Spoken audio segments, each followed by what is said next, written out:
பேச வர்றாடே. நீங்க நிறைய அடிபட்டு சைக்கிளே கற்றுக்கிட்டீங்க. எல்லாத்தையும் வந்து எளிதாக கிடைத்து விட முடியாது. ஏன்னா நம்ம வந்து உலகம் வந்து போட்டி நிறைந்த உலகம். ஒவ்வொன்றையும் பட்டு பட்டு தெரிந்தால்தான் அவை எனக்கு இறுதி வரை நிலைத்து இருக்கும். மூளறிவுங்கிறது அதுதான். ஒரு முறை படிச்சு விட்டு சைக்கிள் ஓட்டிட முடியாதுன்னு சொல்லி மூளறிவு ஒரு பாதையை தான் காட்டும். அந்த பாதை எப்படி வேணா இருக்கும். கல்லுக்குள்ளா இருக்கும், கரடுக்குள்ளா இருக்கும். மூளறிவு என்பது ஒரு பாதையை, ஒரு வழியை மட்டும் தான் காட்டும். அந்த வழியை சிறப்பான பாதையாய், சீர்மிகு பாதையாய் மாற்றுவது உன்னுடைய அனுபவம் தான் என்பது மறுக்க முடியாத உண்மை.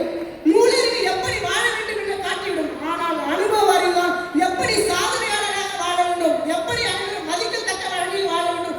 என் பெற்றோர்கள் தலை குனிந்த இடத்தில் நான் எப்படி தலைமை பெற வேண்டும் என்பதை கூறுவது உன்னுடைய அனுபவ அறிவு.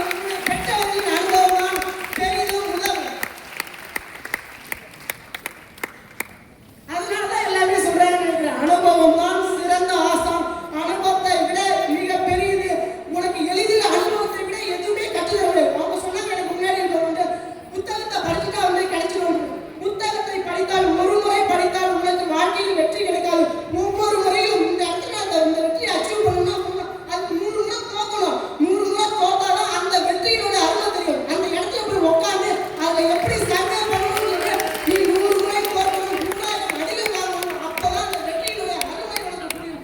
அந்த அருமை உங்களுக்கு புரிய வைக்கிறது எங்களுடைய அனுபவம் தான். ஒருபோதும் நூலறிவு உங்களுக்கு புரிய வைக்காது.